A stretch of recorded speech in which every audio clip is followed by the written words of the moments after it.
Someone painted this 44,000 years ago. Not a handprint, not an abstract mark. A story. 8 figures, part human, part animal, pursuing wild pigs and dwarf buffaloes across a cave wall in the island of Sulawesi, in what is now Indonesia. The figures carry spears. They coordinate. They are hunting together. Whoever painted this was not recording something they saw. They were imagining something that does not exist. They invented beings, half human, half animal, placed them in a scene with action and intent, and put them on a wall in a cave so dark it could only be seen by firelight. This was not decoration. This was not ritual. This was a story told to whoever was standing in that cave, looking at the same wall you are thinking about now. When we talk about the beginning of art, we tend to place it somewhere manageable. A few thousand years ago, ancient Greece, the Renaissance.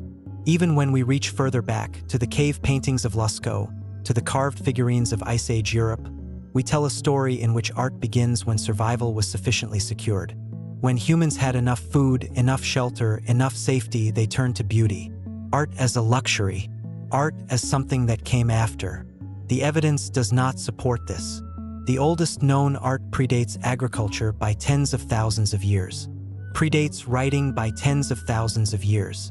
It predates every civilization we have a name for. The people who made it had no cities, no permanent settlements, no recorded history of any kind. They were living in conditions we would call survival. And in those conditions, the first thing they chose to put on a wall was not a map of food sources, not a record of dangers, not a practical instruction. They painted a story about beings that did not exist. We have been trying to understand why ever since. In 2019, a team in Australia recovered the oldest example of that impulse we have ever found. And what it shows is not what anyone expected from the beginning of human imagination.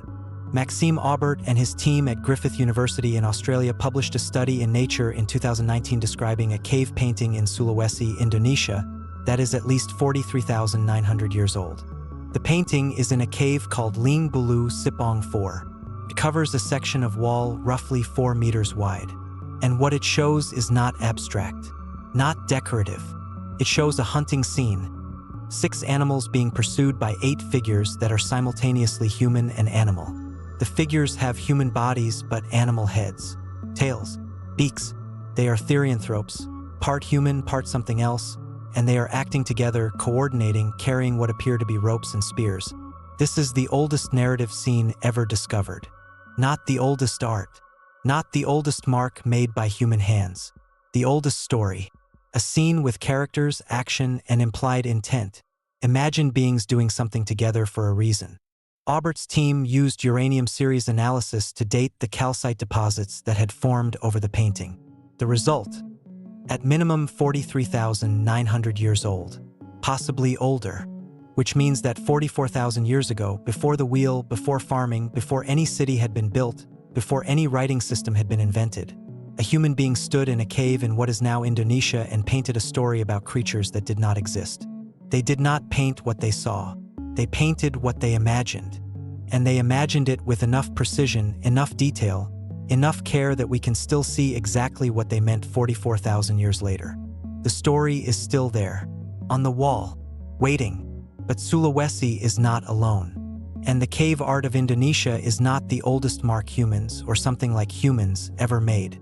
In 2012, Alistair Pike and his colleagues at the University of Bristol published a study in Science that dated cave paintings in 11 sites across northern Spain, using the same uranium-series technique applied to the mineral formations that had grown over the art over thousands of years. The results reordered everything. One painting in the cave of El Castillo, a simple red disc, came back at a minimum age of 40,800 years. Not a hunting scene, not a figure, a disc.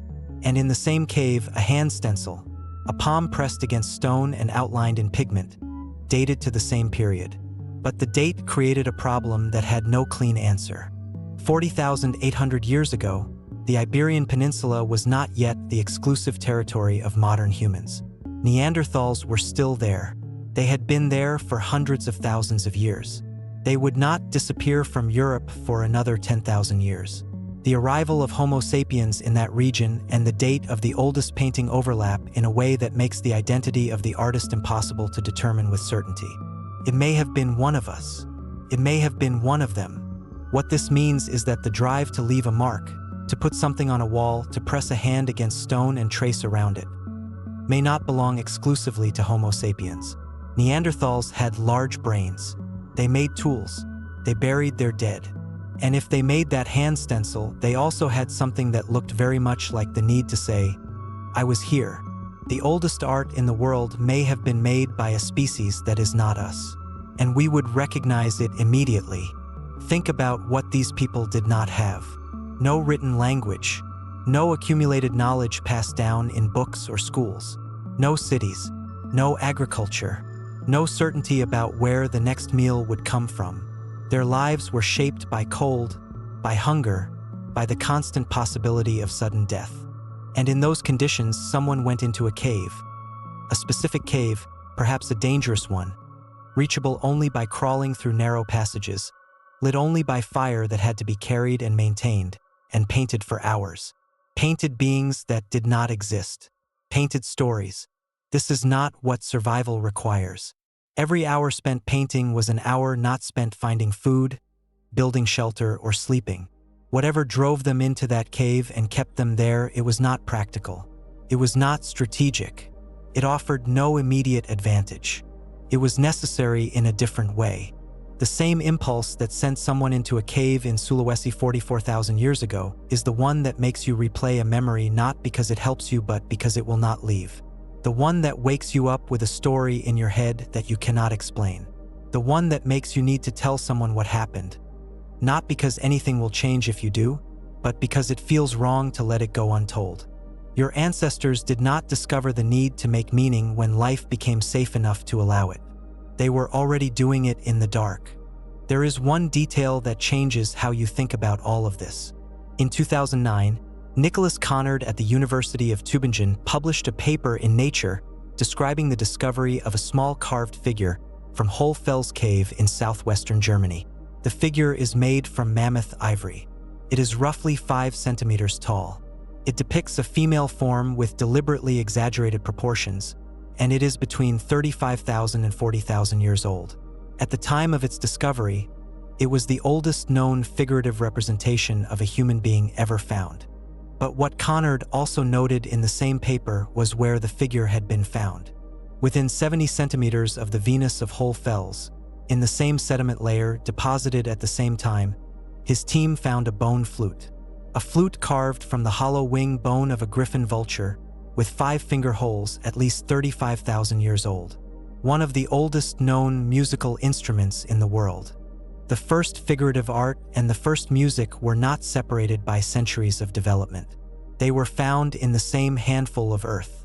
The people who first carved the human form were the same people who first played music. Not different impulses arising at different moments. The same hands, the same cave, the same moment in history. The need to represent the world and the need to fill it with sound, whatever these things are, began together. They may have been the same impulse expressed in 2 directions. The need to make something that had not been there before. To add something to the world that the world did not ask for. They began together. They may have always been the same thing. You come from people who painted in the dark. Who stood inside a mountain with nothing but fire and pigment and imagined beings that did not exist, and put them on a wall anyway. Who carved a human figure from ivory no one had asked them to make. Who cut holes in a bird's bone so that air passing through it could become something other than wind. They did not wait until things were easier. They did not wait until someone told them it was worth doing. They did it in the worst conditions human beings have ever survived, because something in them would not wait. That same thing is in you. You carry it the way you carry everything they left you, not in memory, not in culture, but in what you are made of. The oldest story is still being told. You are somewhere in the middle of it.